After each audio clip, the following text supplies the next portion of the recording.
ఏదో మీరు అడ్డదారులు ఈవీఎంలు అధికారంలోకి వచ్చేస్తే అన్ని మర్చిపోతారు అనుకుంటే ఎట్లా? మోసపూరితంగా అధికారంలోకి వచ్చేస్తే అన్ని మర్చిపోతారు ప్రజలని అనుకుంటే ఎలా?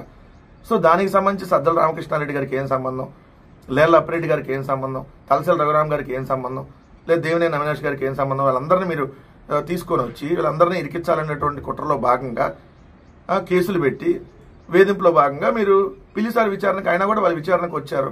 అయినా మీ ఇష్టం అన్నట్టు వక్రీకరిస్తూ కథనాలు. అయితే ఆయనంట వెళ్తున్నారని ఆయన చెప్పెళ్ళారంట. ఆయన చెప్పెళ్ళారని చెప్పి ఈ విధంగా ప్రజల మెదడులోకి విషం చిమ్మేటటువంటి కార్యక్రమం ఇంకేంది ఇది? ఇందులో ప్రభుత్వ గది ఆ వీడియోలో చిత్రాలు చూసి నేనేం చెప్పలేను అని సజ్జల గారు అన్నట్టుగా, ఓ పార్టీ కార్యాలయంపై అంత దాడి జరిగితే బాధ్యులపై చర్యలు తీసుకోవడం ప్రభుత్వం వైఫల్యం చెందిందా? ఆల్రెడీ అరెస్ట్ చేశారు, వాళ్ళు ఆల్రెడీ జైలుకి వెళ్లారు, రిమాండ్ చేశారు, మళ్ళీ తర్వాత బెయిల్ మీద బయటకు వచ్చారు. దీనికి ప్రభుత్వం ఎక్కడ చర్యలు తీసుకోవాలా? తెలుగుదేశం పార్టీ ఆఫీస్ మీద దాడి చేసినటువంటి వాళ్ళ మీద కేసు పెట్టింది జగన్మోహన్ రెడ్డి గారి ప్రభుత్వం.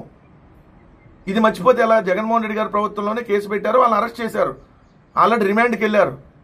తర్వాత బెయిల్ వస్తే, ప్రొసీజర్ ప్రకారం బెయిల్ వస్తే దానికి జగన్మోహన్ రెడ్డి గారి ప్రభుత్వం ఏం చేస్తుంది?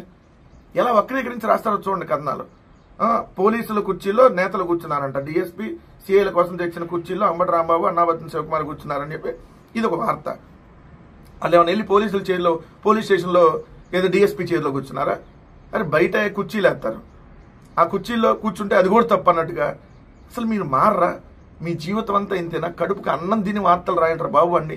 ఎన్నిసార్లు చెప్పినా కడుపుకి అశుద్ధం తిని ఇట్లాంటి వార్తలు రాసి ఈ విధంగా వక్రీకరిస్తూ సజ్జల రామకృష్ణారెడ్డి గారి మీద, దేవినేని అవినాష్ గారి మీద వాళ్ళేదో మాకు వెళ్తున్నామని వాళ్ళకి చెప్పేసి వీళ్ళందరూ వెళ్ళి దాడి చేసినట్టుగా ఇంకా ప్రజల మెదడులో ఇలాంటి విషం చిమ్మేటటువంటి కార్యక్రమాన్ని వీళ్ళు కొనసాగిస్తున్నారనేది క్లియర్గా అర్థమవుతా ఉంది.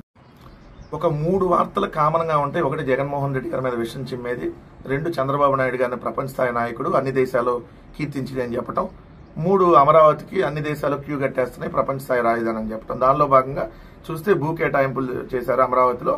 ఏదైతే బిట్స్కి 70 ఎకరాల రాజధానిలో కేటాయించారని చెప్పి హెడ్డింగ్ పెట్టి ఈనాడు రాసింది. వాస్తవంగా చూస్తే ఇక్కడ కేంద్ర ప్రభుత్వ సంస్థలకేమో ఎకరం 4 కోట్లు కేటాయించారు. అదేవిధంగా చంద్రబాబు నాయుడు గారికి కావాల్సినటువంటి ప్రైవేట్ సంస్థలు ఏదైతే ఉంటాయో వాళ్ళకి మాత్రం ఎకరం 50 లక్షలకే కేటాయించారు. ఇక్కడ మరొక విషయం ఏంటంటే క్వాంటమ్ వాలీ అనే దానికి సంబంధించినటువంటి ప్రైవేట్ దానికి ఫ్రీగా 50 ఎకరాలు ఉద్దండరాయనపాలెం లింగాయపాలెం వద్ద ఉచితంగా 50 ఎకరాలు ఇస్తున్నామని ఇక్కడ ఏదైతే నిన్న నిర్ణయం తీసుకొని భూ కేటాయింపులు చేశారు. ఇక్కడ చూస్తే మీకు హడ్కోకి 8 ఎకరాలు ఎకరం 4 కోట్లు, ఆర్బీఐకి ఎకరం 4 కోట్లు, ఎల్ఐసికి ఎకరం 4 కోట్లు. కానీ ప్రైవేట్ సంస్థ జీవీ ఎస్టేట్ హోటల్స్ ప్రైవేట్ లిమిటెడ్కి మాత్రం ఎకరం 1.5 కోటి. అదేవిధంగా బసవతారకం క్యాన్సర్ హాస్పిటల్కి ఎకరం 50 లక్షల చొప్పున. అదేవిధంగా మీరు చూస్తే కోస్టల్ బ్యాంక్కి ఎకరం 4 కోట్లు. అంటే వీళ్ళకి అనుకూలమైనటువంటి వాళ్ళకేమో అస్మదీయ సంస్థలకి అంటాం, ప్రైవేటు వ్యక్తులకి ఎకరం 50 లక్షల కేటాయింపు. అదే ప్రభుత్వ రంగ సంస్థలు మాత్రం ఎకరం 4 కోట్లు కేటాయింపు. మరి ఈ కేటాయింపుల్లో మతలబ్ ఏంటో ప్రజలు అర్థం చేసుకోవాలి. ఆంధ్రజ్యోతి అనేటటువంటి విషపు పత్రిక ఎలా విషం చిమ్ముతుందో ఈ వార్త పూర్తిగా చదివితే కానీ మీకు అర్థం కాదు. జగన్మోహన్ రెడ్డి గారి భద్రతకు సంబంధించి ఆంధ్రప్రదేశ్ రాష్ట్ర మాజీ ముఖ్యమంత్రి, వైఎస్ఆర్ కాంగ్రెస్ పార్టీ అధ్యక్షులు, ఆంధ్రప్రదేశ్ రాష్ట్ర ప్రతిపక్ష నాయకుడిగా ఉన్నటువంటి జగన్మోహన్ రెడ్డి గారు అత్యంత ప్రజాదరణ కలిగినటువంటి, ఈ దేశంలోనే టాప్ 10 ప్రజాదరణ కలిగిన నాయకుల్లో ఒకటిగా ఉన్నటువంటి జగన్మోహన్ రెడ్డి గారి మీద విషం చిమ్ముతూ వాళ్ళు రాసినటువంటి వార్త. జగన్ Z+ భద్రత పిటిషన్పై వివరాలు ఇవ్వండి అనేటటువంటి హెడ్డింగ్ పెట్టి కేంద్ర హోంశాఖకు హైకోర్టు ఆదేశించిందని చెప్పి సమయం కావాలన్న డిప్యూటీ సొలిసిటర్ జనరల్ తదుపరి విచారణ వేసవి సెలవుల తర్వాత వాయిదా అని చెప్పి తనకు Z+ భద్రత పునరుద్ధరించేలాగా ఎన్ఎస్జీ లేదా సిఆర్పీఎఫ్ సిబ్బందితో సెక్యూరిటీ కల్పించాలన్న వినతిని పరిగణలోకి తీసుకునేలా కేంద్ర హోంశాఖను ఆదేశించాలని కోరుతూ పులివెందుల ఎమ్మెల్యే జగన్ హైకోర్టులో పిటిషన్ దాఖలు చేశారు. పులివెందుల ఎమ్మెల్యే జగన్ పిటిషన్ దాఖలు చేశారని రాశారు. అంటే ఆయన మాజీ ముఖ్యమంత్రి కాదు, వీళ్ళ దృష్టిలో ఓన్లీ పులివెందుల ఎమ్మెల్యే. అయినా పులివెందుల ఎమ్మెల్యే అని మేము గర్వంగా చెప్పుకుంటాం. మీలాగా మీరు అంటే తప్పుడు బతుకులు కాబట్టి మీరు చెప్పుకోరు. పులివెందుల్లో ఇన్ని సంవత్సరాలుగా ఆ కుటుంబాన్ని ఆదరిస్తూ వస్తున్నందుకు పులివెందుల నియోజకవర్గానికి సంబంధించినటువంటి ప్రజలందరికీ 100% మేము ధన్యవాదాలు చెప్తాం, దాంట్లో నో డౌట్. కానీ జగన్మోహన్ రెడ్డి గారు పులివెందుల ఎమ్మెల్యేతో పాటు ఆంధ్రప్రదేశ్ రాష్ట్ర ప్రతిపక్ష నాయకుడు, ఏదైతే వైఎస్ఆర్ కాంగ్రెస్ పార్టీ అధ్యక్షులు, మాజీ ముఖ్యమంత్రి చంద్రబాబు నాయుడు గారు కుప్పానికి ఎమ్మెల్యే అని చెప్పుకోవడానికి సిగ్గుపడుతున్నాడు. ఎందుకంటే ఆ కుప్పాన్ని మున్సిపాలిటీ చేయాల, ఆ కుప్పాన్ని రెవెన్యూ డివిజన్ చేయాలి ఆయన హయాంలో. జగన్మోహన్ రెడ్డి గారు కుప్పాన్ని జగన్మోహన్ రెడ్డి గారు వచ్చినాక రెవెన్యూ డివిజన్ ఏదైతే మున్సిపాలిటీ చేశారు.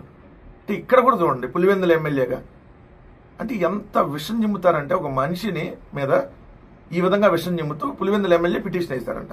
మాజీ ముఖ్యమంత్రి జగన్ గారు వేయాల పిటిషన్, ఓన్లీ పులివెందుల ఎమ్మెల్యే వేసారంట పిటిషన్. మీరు మీ తప్పుడు రాతలు మీ బతుకులంతా ఇంతే కదా, మీ బతుకులంతా ఇంత. అందుకని మీరు అనేది మీరు ఉగ్రవాదుల కంటే డేంజర్ మీరు అనేది. ఇది చంద్రబాబు నాయుడు గారు వార్త లేకుండా పత్రికలు ఎందుకుంటుంది, ఇది కామన్ కాబట్టి. P4తో 20 లక్షల పేద కుటుంబాల దత్తత, చేయూత అందించేందుకు మార్గదర్శనం తీసుకొని వస్తాం. మళ్ళీ అదే సొల్లు కబురు చంద్రబాబు నాయుడు గారు. పేదరికం లేని రాష్ట్రాన్ని మార్చడమే లక్ష్యం. ముఖ్యమంత్రి చంద్రబాబు పునరుద్ఘాటించారు. రాష్ట్ర వ్యాప్తంగా 20 లక్షల పేద కుటుంబాల బాధ్యత తీసుకునేలా మార్గదర్శనం తీసుకొని వస్తామని ప్రకటించారు. P4 కార్యక్రమాన్ని శ్రీకారం చుట్టారు. అందిస్తామన్నారు, దత్తత తీసుకున్నారు, బంగారు కుటుంబానికి చేయూత అందించారు అని రాస్తూ మళ్ళీ జూలై 10 కల్లా హంద్రీనివాకు సంబంధించినటువంటి నీళ్లను ఇస్తానని చెప్పి చెబుతూ హంద్రీనివా విస్తరణ జూలైలోగా ఈ నెల 10నే నేను వచ్చి నీరు విడుదల చేస్తా. ఈ ప్రాజెక్ట్ పూర్తయితే రాయలసీమలో 6 లక్షలు. ప్రతిసారి ముఖ్యమంత్రిగా ఉన్నప్పుడు చంద్రబాబు నాయుడు గారు చెప్పేది హంద్రీనివా పూర్తి చేస్తా, హంద్రీనివా పూర్తి చేస్తా. హంద్రీనివా నువ్వు ఎప్పటికి 4వ సారి ముఖ్యమంత్రి. ఇప్పుడు వెళ్ళినా ఇదే స్టేట్మెంట్ ఉంటుంది. అధికారులతో కలిసి హంద్రీనివా కాలువలను పరిశీలిస్తున్నటువంటి చంద్రబాబు నాయుడు వైకాపా ప్రభుత్వంలో రూపాయి కూడా ఖర్చు పెట్టలేదు. ఇక జగన్మోహన్ రెడ్డి గారి మీద పడి ఆడటమే. జగన్మోహన్ రెడ్డి గారు ఎందుకు ఖర్చు పెట్టలే? 2 ఏళ్లు కోవిడ్ ఉన్నా కూడా జగన్మోహన్ రెడ్డి గారు ప్రాజెక్టులకు సంబంధించినటువంటి దాంట్లో చాలా వేగవంతంగా పనిచేయాలనేటటువంటి నిశ్చయంతో వెళ్లారు, ఖర్చు పెట్టారు. దానికి సంబంధించి అవి పూర్తి అవడానికి ఒకే సంవత్సరంలో కావు కదా. మీరు 4 సార్లు ముఖ్యమంత్రిగా ఉన్నప్పుడే పూర్తి కానీ ఈ జగన్మోహన్ రెడ్డి గారు ఒకసారి ముఖ్యమంత్రిగా వస్తే అట్ట పూర్తి అవుతాయి. ఇక్కడ కూడా జగన్మోహన్ రెడ్డి గారి మీద విషయం చిమ్మేటట్టు అట్లా గతంలో ఎక్కడ చూసినా గుంతల రోడ్లు అంటే ఇప్పుడు ఎక్కడ గుంతల రోడ్లు లేవంట. వెళ్తారు మీరు నాతో పాటు ఎవరిని వస్తారో తెలుగుదేశం కానీ ఇప్పుడు ఈ బ్రోకర్ పత్రికలు ఉన్నారు కదా, ఈ బ్రోకర్ పత్రికలు నడిపే వాళ్ళు వస్తారా తీసుకెళ్లి చూపిస్తా గుంటలో, ఆ గుంటలో ఎగిరి డ్యాన్సులు ఎదురు కానీ విషపూరితమైనటువంటి వార్తలు మీరు జనాల మెదడులో అంతా ఇక్కడ ఏదో జరిగిపోయింది. ఎన్నికలు వస్తాయంటే జనం అంతా పక్క చూపులు చూస్తున్నారంట. ఇప్పుడు తెలుగుదేశాన్ని ఎన్నుకోవాలంట, పక్క చూపులు చూడకూడదంట. ఏది నువ్వు చేస్తున్నటువంటి ఈ గలీజు పాలనకి మళ్ళీ నిన్ను ఎన్నుకోవాలి.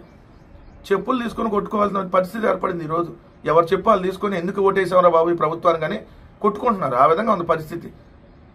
మిమ్మల్ని కొట్టలేక వాళ్ళు కొట్టుకుంటున్నారు.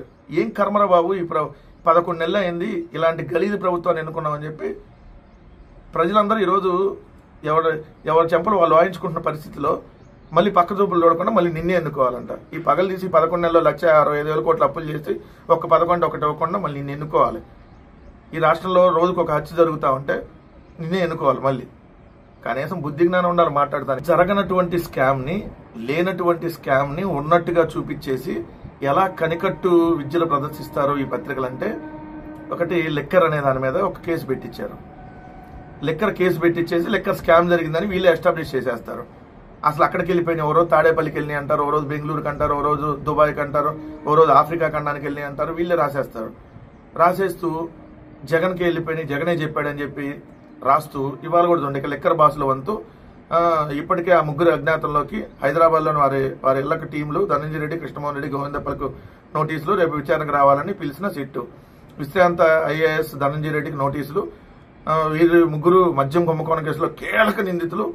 ముడుపులు వీరి ద్వారా జగన్కు చేరినట్టు రిమాండ్ రిపోర్టులో ప్రస్తావన. ఎవరు రిమాండ్ రిపోర్టు? ఎవరు చెప్పారు? అంటే మీ అంతకు మీరే రిమాండ్ రిపోర్టులు రాసేసుకొని, రిమాండ్ రిపోర్టులో వాళ్ళు ఏం సంతకం పెట్టరు, మీ అంతకు మీరే రాసేసుకొని వాళ్ళు చెప్పారన్నట్టుగా వెళ్ళి ఏదైతే మేజిస్ట్రేట్ ముందు మీరే చెప్పేస్తారు. ఒక తప్పుడు కేసు పెట్టి ఏ విధంగా దాని మీద విషపూరితంగా కథనాలు అల్లుతూ ఎలా రాస్తారంటానికి ఇది ఒక ఎగ్జాంపుల్ కదా. మద్యం అనేది కుంభకోణం 2014 to 19 మధ్య చంద్రబాబు నాయుడు గారి హయాంలో జరిగింది. A3గా చంద్రబాబు నాయుడు గారు ఉన్నారు. A3గా ఆల్రెడీ కేసు నమోదైంది. ఆ కేసుని ఈరోజు విచారణ చేయండి.